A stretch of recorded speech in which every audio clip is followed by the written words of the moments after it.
Ika-19 nga araw ng Barangay Tres de Mayo sa Digos City, sadyang nga gisaulog. Highlight sa mga aktibidad mao ang sugbahan ug bangus. Aniya ang report. Sadya ang gipahigayong araw ng Barangay Tres de Mayo sa Digos City. Kay human silang assembly, gisunod dayon ang sugbahan ug bangus. Sobra 1,000 kilo sa bangus ang dungan gisugba sa mga residente. Libre na ipakaon. Tanan, putol sa namabot. Sa tagadiin, libre. Kumusta ang sugba? Kaya pa? Kaya pero hapit-hapit lagi. Gutom na.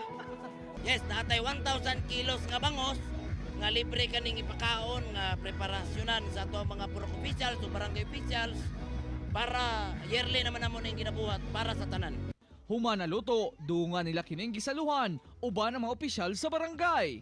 Enjoy kayo siya sa kay. Di man ko tagalin bago na siya dito. Enjoy jud kayo siya lingaw ilahang kuan, ilang araw ug ilang piyesta. Busog na? Bago pa po sa kaon. Dami kayo! Kasi every year naagin mo diri nakisalo-salo. Oh, every year, naging may salo-salo diri since bata pa man ko taga Tres de Mayo, naging event kay ngani. So human sa litsunan karon, Bangus na po! Yes! gipasigarbo nilang sulod sa 19 ka tuig, layo na ang naabdan sa barangay sa pagtinabangay sa mga residente o opisyal. Successful kayo, nagpasalamat ko sa akong mga purok officials, mga katawan sa Tres de Mayo nga ikan kaniadto hangtod karon nagkayusa jud ta ninyo sa ato ang mga pasundayag sa paghugyaw sa pagselebrar sa ato ang 19th araw ng Barangay Tres de Mayo.